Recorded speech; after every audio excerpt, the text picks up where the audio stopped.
विपक्ष पर ही क्यों चलता है, ये एक सवाल है कि आखिर जो ईडी सीबीआई वो विपक्ष की तरफ को क्यों देखा जाता है। लेकिन यहाँ थोड़ा सा मामला पेचीदा हो रखा है कि आम आदमी पार्टी जिस विपक्ष की बात कर रही है उस विपक्ष के अंदर कांग्रेस को वो नहीं रखती है।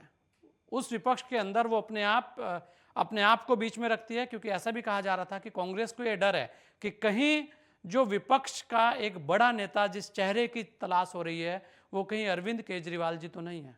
तो शायद कांग्रेस को यह डर है, ऐसा भी वहां पर कहा जाता है। कैसे आप देखते हैं आम आदमी पार्टी के ऊपर हो रही कार्रवाई को भी, और कल जो आपने बोला उसे भी, और जो विपक्ष की बात हो रही है उसको भी? संजय जी। देखिए गोस्वामी जी, अभी आम आदमी के प्रवक्ता जो भाषण दे रहे थे, क्योंकि ये लोग डिबेट नहीं देते, ये भाषण देते हैं। डिबेट में तर्क की बात नहीं करते। इनका एक भी सांसद नहीं है, एक सांसद गलती से आ गया था, वो भी हार गया। और ये अपने आप को चेहरा बना रहे हैं 2024 का। इनकी मर्जी है, जो मर्जी है बना सकते हैं ये। विपक्ष कांग्रेस के बिना विपक्ष नहीं है, ये सभी जानते हैं, सभी समझते हैं कि अगर अगर कोई बोल रहा है, कोई नेता मोदी जी के खिलाफ, तो सिर्फ राहुल गांधी जी बोल रहे हैं। जहां तक बात भ्रष्टाचार की जब बात आती है, तो ये नहीं कहते कि हम भ्रष्टाचारी नहीं है, पर ये सिर्फ ये कहते हैं हम तो भ्रष्टाचारी हैं, लेकिन जो भाजपा में भ्रष्टाचारी है उन पे क्यों नहीं आप एक्शन ले रहे। ये मान रहे हैं कि हमारे जितने भी नेता जेल में हैं भ्रष्टाचारी हैं, क्योंकि अगर सत्येंद्र जैन भ्रष्टाचारी नहीं होते, न्यायालय पे इनको विश्वास है ये कह रहे हैं, तो न्यायालय से इनको क्यों नहीं जमानत मिली? 10 महीने में, 9 महीने में नहीं मिली। क्यों नहीं मिली? क्योंकि ये भ्रष्टाचारी हैं।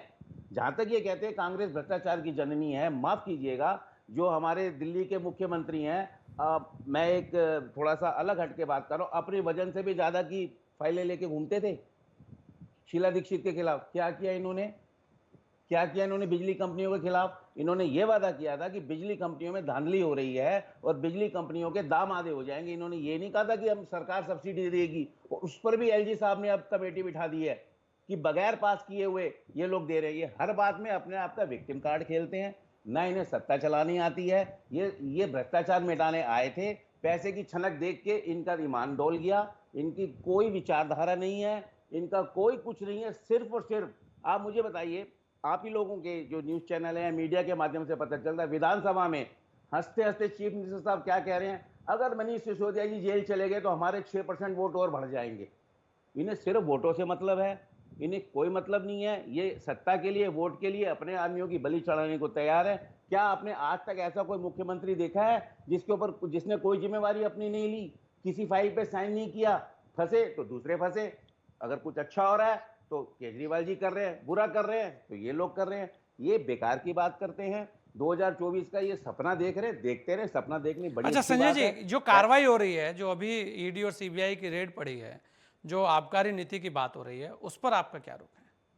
देखिए गोस्वामी जी, प्रश्न बार बार ये आता है। हम इस बात तक सहमत हैं कि भारतीय जनता पार्टी का जो कार्य करने का शैली है, उस पे ये शक व शुबा जरूर बनता है कि सीबीआई और ईडी जो है, केवल और केवल विपक्ष के नेताओं को निशाना बना रहे हैं। यहां तक मैं आम आदमी के प्रवक्ता से सहमत हूं, और सभी सहमत हैं। हम जितना भुगत रहे हैं, सबसे ज्यादा हम भुगत रहे हैं। ऐसा नहीं है कांग्रेस पार्टी इस बात को नहीं भुगत रही है, सभी विपक्षी दल इस बात, उनकी कार्यशैली है। हो सकता है ये उनका कार्य करने का तरीका, मैं कोई आक्षेप नहीं लगा रहा हूं। सत्ता में बैठे हैं, अपने हिसाब से उनके पास सत्ता में पावर है, वो कुछ भी कर सकते हैं।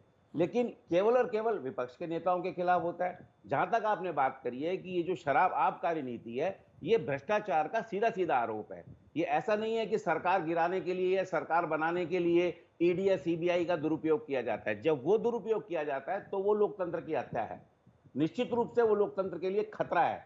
परंतु ये सीधे सीधे आरोप है। आप मुझे बताइए, भ्रष्टाचार के सीधे सीधे आरोप है।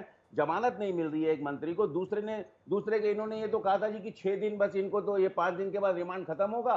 और इन्होंने भविष्यवाणी कर दी थी मुख्यमंत्री जी ने कि मनोज सिसोदिया जी छूट जाएंगे। अगर यही भविष्यवाणी थी, अगर इनको यही पता था कि मनोज सिसोदिया जी छूट जाएंगे, तो उनका इस्तीफा क्यों लिया? 9 महीने तक सत्येंद्र जैन जी का तो इस्तीफा नहीं लिया। इन्हें सब पता है कि इन्होंने भ्रष्टाचार किया है, और ये दोनों चीजों को हमें अलग अलग तरीके से देखना पड़ेगा। निश्चित रूप से मैं फिर कह रहा हूं, एक जिम्मेवारी के साथ कांग्रेस प्रवक्ता होने के नाते कह रहा हूं कि विपक्ष के खिलाफ सीबीआई ईडी का दुरुपयोग सत्ताधारी दल कर रहे हैं।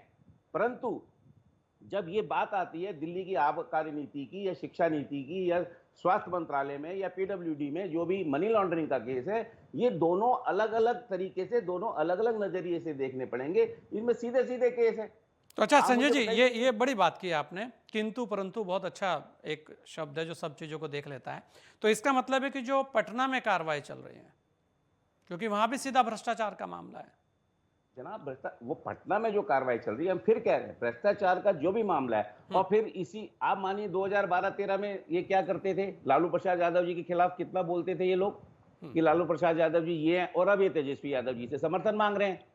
तेजस्वी यादव जी से कहते हैं पत्र लिखिए भ्रष्टाचार के खिलाफ।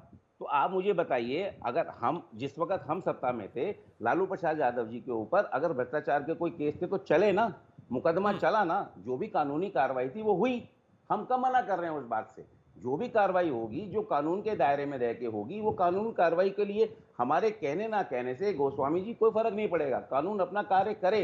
परंतु जब वो दुर्भावना के साथ किया जाता है, किसी भी किंतु परंतु आपने कहा, लेकिन क्योंकि बहुत सारे किंतु परंतु आजकल राजनीति में हो गए हैं। आप मुझे बताइए, आम आदमी पार्टी जो है, अब कभी तो उनको भगत सिंह की तुलना करने लग जाते हैं, कभी भक्त प्रहलाद से तुलना करने लग जाते हैं। ये राजनीति का स्तर रह गया है। किस प्रकार से एलजी साहब के बारे में ये लोग किस प्रकार के शब्द इस्तेमाल करते हैं। हमारी भी सरकार रही है और केंद्र में भारतीय जनता पार्टी की सरकार रही है और एमसीडी में भी बीजेपी की सरकार थी, तब भी कार्य होते थे, ऐसा नहीं था। इनको सिर्फ लड़ना है, ना इन्हें शासन चलाना आता है, ना इन्हें प्रशासन करना आता है। सिर्फ एक मकसद है, किसी नेहा भी जी, तरीके से वोट मिल देखिए जाए।